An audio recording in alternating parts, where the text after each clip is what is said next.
सर्वे माताएं नमः सर्वे गुरुवाय नमः साधुन देवताएं नमः ओम परमात्मा जय श्री राम।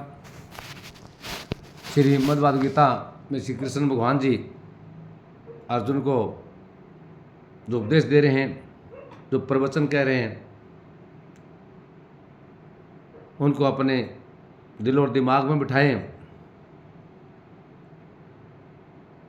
श्रीमद् गीता के दूसरे अध्याय में संजय ने कहा, ये धृतराष्ट्र। तब श्री कृष्ण व्याकुलचित अर्जुन से बोले, हे अर्जुन, अनर्थ के सेवन करने योग्य अपयश कारक मोह इस समय तुम्हारे मन में कहाँ से आया? तुम कायर मत बनो, यह शोभा नहीं देता। तुम हृदय में दुर्बलता को त्याग कर युद्ध के लिए निमित्त खड़े हो जाओ। अर्जुन ने कहा, ये मधुसूदन, मैं रण में पूज्य भीष्म और द्रोणाचार्य के ऊपर बाण प्रहार कर कैसे युद्ध करूं? गुरुजनों को मारकर उनके रक्त से सने भोगों को मैं कैसे भोगूंगा? हम नहीं जानते कि संग्राम में हम दोनों में से कौन जीतेगा। यदि हम जान भी लें तो भी जिनको मारकर हम जीवित रहना नहीं चाहते, वही दुष्टांत के पुत्र हमारे सामने प्रस्तुत हैं। मैं आपसे पूछता हूं कि जिससे निश्चय करके मेरा भला हो, वह मुझे समझाकर कहिए, क्योंकि मैं आपका शिष्य हूँ। मुझे शिक्षा दीजिए। मुझे पृथ्वी का निष्कंठ राज्य मिल जाए और देवताओं का आधिपत्य मिल जाए तो भी कोई ऐसा उपाय नहीं दिखता कि जो मेरे इंद्रियों के शोक को दूर करे। हे गोविंद, मैं युद्ध नहीं करूँगा। यह कहकर अर्जुन चुप हो गया। संजय बोला, हे राजन, दोनों सेनाओं के मध्य में खीन होकर बैठे अर्जुन से श्री कृष्ण ने ये वचन कहे, हे अर्जुन, जिसके लिए शोक नहीं करना चाहिए तू उसके लिए शोक करता है, और पंडितों के से वचन को तू कहता है, परंतु पंडित लोग न मरों का शोक करते हैं न जीवितों का। यह बात असंभव है कि मैं पहले न था, न तुम न थे, मैं न था, तुम न थे, ये राजा भी न थे और इसके बाद भी नहीं रहेंगे। जैसे देहधारियों की देह की लड़कपन, जवानी, बुढ़ापा ये अवस्था होती है, तैसे ही मृत्यु के बाद भी दूसरी देह की भी होती है। इसलिए पंडित लोग मोक्ष को प्राप्त नहीं होते। ये नरश्रेष्ठ, सुख दुख को समान मानने वाले जिस वीर पुरुष को ये ब्रह्मा पदार्थ क्लेश नहीं देते, भारी पदार्थ क्लेश नहीं देते, वह मोक्ष पाने का अधिकारी है। असत वस्तु का तो अस्तित्व नहीं है और सम का अभाव नहीं है। इस प्रकार इन दोनों को तत्वज्ञानी पुरुषों ने देखा है। जो तत्वज्ञानी पुरुष है, जो महापुरुष है, उन्होंने देखा है। जिससे सारा संसार व्यापक है उसको अविनाशी जानो, क्योंकि इस नाश रहित आत्मा का विनाश करने में कोई समर्थ नहीं है। अतः मैं बाहर तुम युद्ध करो। जो पुरुष इस आत्मा को मारने वाला तथा जो मरने वाला मानते हो, दोनों ज्ञानी नहीं है, क्योंकि ये आत्मा न मरती है न मारती है। आत्मा ना कभी जन्मती है और न कभी मृत्यु प्राप्त होती है। नष्ट होने पर भी विनाश को प्राप्त नहीं होती। जो पुरुष इस आत्मा को नित्य, अविनाशी, निरवकार और अजन्मा जानता है, वह किसको घात करवाएगा और किसको मारेगा? जिस प्रकार मनुष्य पुराने वस्त्र को फेंक कर नए वस्त्र ग्रहण करता है, उसी प्रकार आत्मा पुरानी देह छोड़कर नई देह धारण करती है। आत्मा को शास्त्र नहीं काट सकते, अग्नि नहीं जला सकती, जल भिगो नहीं सकता। यह विनाशी, सर्वव्यापी, शीतल है, अचल और सनातन है। यह इंद्रियों से जानी नहीं जा सकती, यह कल्पना से भी परे है। इसलिए ऐसा जानते हुए भी तुम्हें शोक करना उचित नहीं है। हे महाभाव, यदि तुम इस आत्मा को नित्य जन्म लेने और नित्य मरने वाली मानते हो तो भी तुमको शोक नहीं करना चाहिए, क्योंकि जो जन्म है उसकी मृत्यु है और जिसकी मृत्यु हुई है उसका जन्म निश्चय है। अतएव जो बात अनिवार्य है उसके लिए सोच करना व्यर्थ है। जन्म लेने से पहले क्या था किसी को मालूम नहीं, फिर मरने के पीछे क्या हुआ कोई नहीं जानता। ऐसी दशा में किस बात को सोच करना तुमको उचित है? इस कारण सब प्राणियों के विषय में तुमको सोच करना उचित नहीं है। अपने धर्म को भी सोचकर तुमको घबराना उचित नहीं है, क्योंकि क्षत्रिय को धर्मपूर्वक युद्ध से और कुछ भला करने वाला नहीं है। ये पार्थ, बिना इच्छा किए हुए स्वर्ग का द्वारूप यह युद्ध तुमको स्वतः ही प्राप्त हुआ है। यदि तुम अपने धर्म के अनुसार संग्राम न करोगे तो अपना धर्म और बड़ाई खो बैठोगे। सब लोग तो सदा तुम्हारी अपकीर्ति करेंगे और प्रतिष्ठा वाले पुरुषों के लिए अपयश का होना मृत्यु से भी बढ़कर है। ये महारथी समझेंगे कि अर्जुन डरकर संग्राम से हट गया है। अब तक जो लोग तुम्हारा मान करते थे वे अपयश करने लगेंगे। शत्रु लोग तुम्हारे पराक्रम की निंदा करते हुए अनेक प्रकार के दुर्वचन कहे। इससे बढ़कर दुख तुमको और क्या होगा? यदि तुम युद्ध में नष्ट हो गए तो स्वर्ग का सुख भोगोगे और जीतने पर पृथ्वी तल का राज्य करोगे। इसलिए युद्ध के निमित्त दृढ़ प्रतिज्ञा होकर खड़े हो जाओ। सुख दुख लाभ हानि जय पराजय इनको समान समझकर लड़ने के लिए तैयार हो। ऐसा करने से तुम पाप को प्राप्त नहीं होंगे। ये पार्थ यह ज्ञानोपदेश ज्ञान योग के विषय में तुमसे कहा गया है। अब निष्काम कर्म योग के विषय में सुन। जिस ज्ञान को पाकर कर्म बंधन से तेरी मुक्ति होगी। कर्म योग मार्ग एक बार प्रारंभ किए बिना कर्म का नाश नहीं होता और बिगड़ पड़ने पर भी शुभ फल प्राप्त होता है। इस कर्म का केवल प्रारंभ इस संसार के भय से छुड़ाकर पूर्ण ब्रह्म प्राप्त कराता है। निश्चय करने वाली बुद्धि निष्काम कर्म में एक ही है और कामना वाले पुरुषों की बुद्धि एकाग्र नहीं रहती। उनकी शाखाएं परशाखाएं होती हैं। ऐसी दशा में मनुष्य संदेह में रह जाता है। हे अर्जुन, अज्ञानी उस पुष्पिता वाणी को ही सबरक सुख से बढ़कर कुछ नहीं समझते। सबरक सुख को ही जो उत्तम पुरुषार्थ समझते हैं। उनका कामनाओं से चित्त व्याकुल होने के कारण निश्चयात्मक बुद्धि से मोक्ष साधन को नहीं उत्पन्न होती।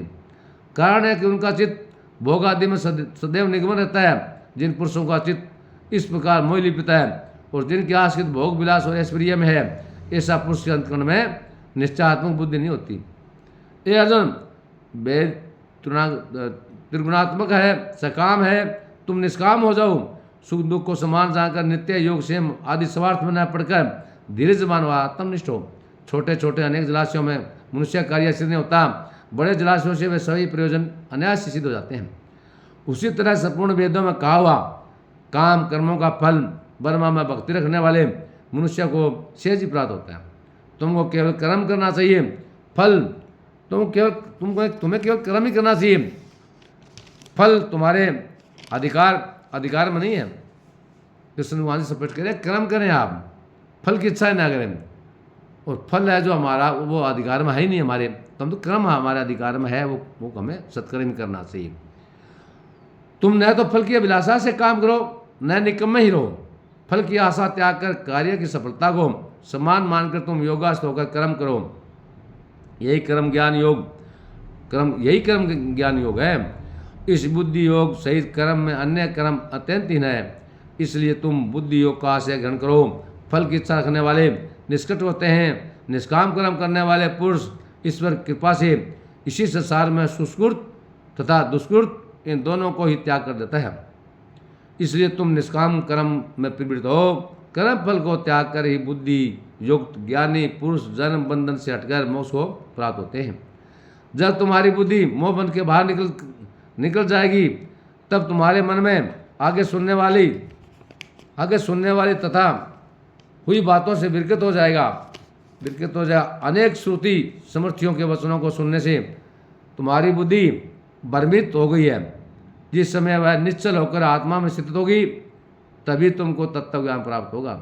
जिस समय वह निश्चल होकर आत्मा में स्थित होगी, तभी तत्व ज्ञान प्राप्त होगा। अर्जुन ने पूछा, ये कैसा आत्म स्वरूप में निश्चल बुद्धि वाला किसको का है, उसके लक्षण क्या है? श्री कृष्ण जी बोले, ये अर्जुन, जो महापुरुष मन की सब कामना को त्याग देता है, जो महापुरुष है मन की सब कामनाओं को त्याग देता है और अपने आप में प्रसन्न रहता है। जो अपने आप में प्रसन्न रहता है उसको निश्चल बुद्धि कहते हैं। दुख में किसी के मन को खेद नहीं होता और सुख में किसी को आश्रित नहीं होती। वो प्रीति वह क्रोध जिसके जाते रहते हैं, वह महात्मा शिथिल बुद्धि वाला है। वह महात्मा शिथिल बुद्धि वाला है, मुनि कहलाता है। जो अशुभ पदार्थ प्राप्त होने से हर्ष नहीं करता, जो अशुभ से प्रसन्न नहीं होता, उसी को शिथिल बुद्धि जानना चाहिए। कछुआ जैसे अपने अंगों को सिकोड़ लेता है, उसी तरह जो पुरुष अपने इंद्रियों को विषयों से हटाता है, उसी की बुद्धि शिथिल जाननी चाहिए। निरारी पुरुष के विषय घट जाते हैं, परंतु विषय में उसकी चाह बनी रहती है। पर ब्रह्मा का अनुभव होने पर भी चाह भी घट जाती है। हे अर्जुन, मोक्ष में प्रत्यक्ष करने वाला विद्वान व्यक्ति को मोह भी परबल इंद्रिया बलात्कार से उसके मन को जीत लेती है। इसलिए सब इंद्रियों को विषयों से रोक मेरे विषय में तत्पर हो जाओ। जिसने इंद्रियों को वश में कर लिया, उसी की बुद्धि निश्चल है। जो पुरुष विषयों के ध्यान में रहता है, उसकी प्राप्ति हो जाती है। प्राप्ति होने से कामना होती है। इच्छा के पूर्ण न होने से क्रोध की उत्पत्ति होती है। क्रोध से विवेक होता है। अविवेक से श्रवण शक्ति नष्ट हो जाती है।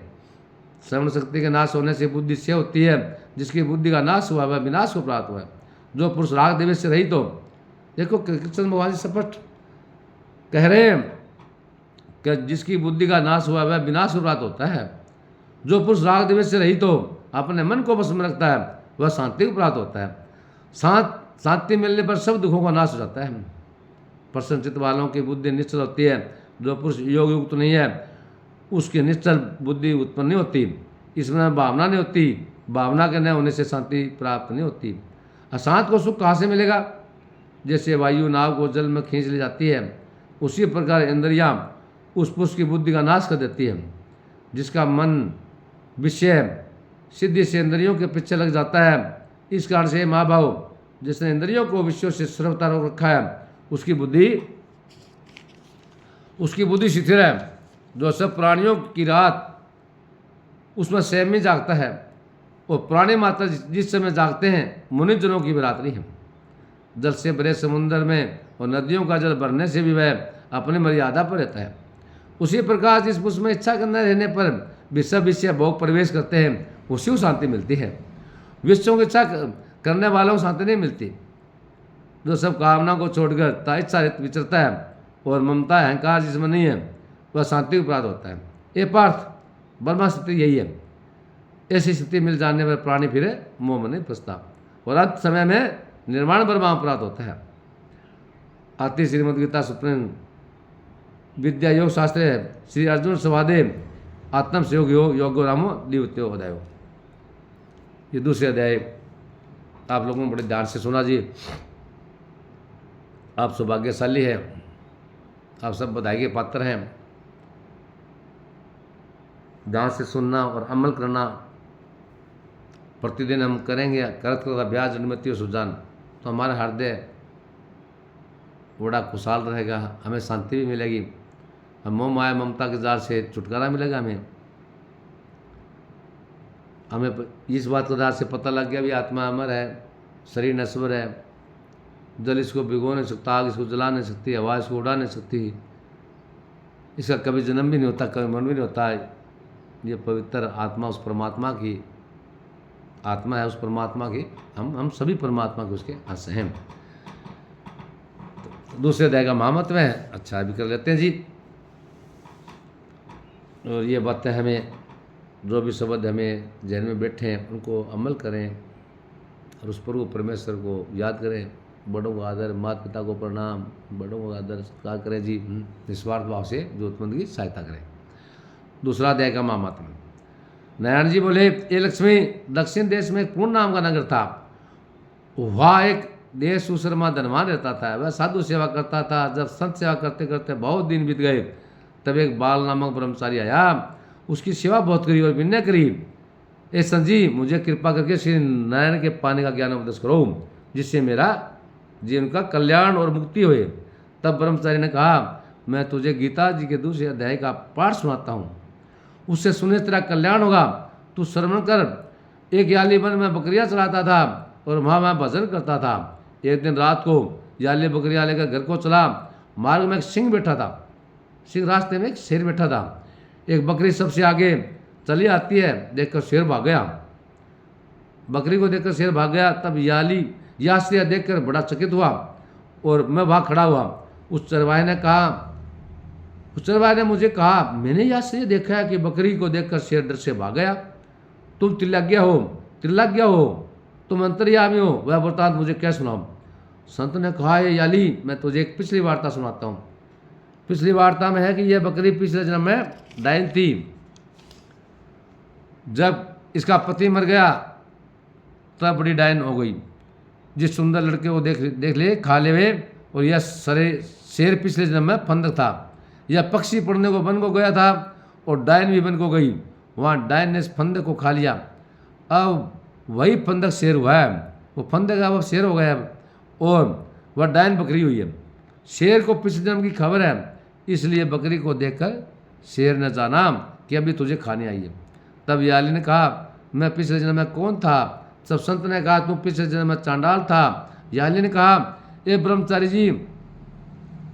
ब्रह्मचारी जी कोई ऐसा उपाय भी हो जिससे हम तीनों का ही आदम देह से छुटे। तब संत ने कहा, हम और तुम तीनों का उद्धार करते हैं। यह संत जी ने गीता के जी के जो अक्षर सुनाए गीता जी के अक्षर सुनाए, तभी उसी समय आकाश से विमान आए, उन सबों को विमानों पर चढ़ाकर बैंकुट लोक को गए। आदम जैसे छूटकर देवदीप पाकर बैंकुट को चला। तब श्री नारायण जी ने कहा, श्री नारायण जी ने, हे लक्ष्मी, जो मनुष्य गीता जी को ज्ञान को पढ़े सुने वह भी मुक्ति को प्राप्त होता है। देखो स्पष्ट कह रहे हैं, भगवान विष्णु जी कह रहे हैं माता लक्ष्मी जी को, हे लक्ष्मी जी, जो मनुष्य गीता जी के ज्ञान को पढ़ते हैं, जो माँ गीता है इसे ज्ञान को पढ़ते हैं या सुनते हैं या सुनाते हैं या वो भी अवश्य मुक्ति को प्राप्त होता है, उसको मुक्ति मिल जाती है। जो मद्भगवद गीता का अध्याय करता है या करवाता है या सुनता है या सुनाता है। देखो इतना काम तो हम हर इंसान कर सकता है।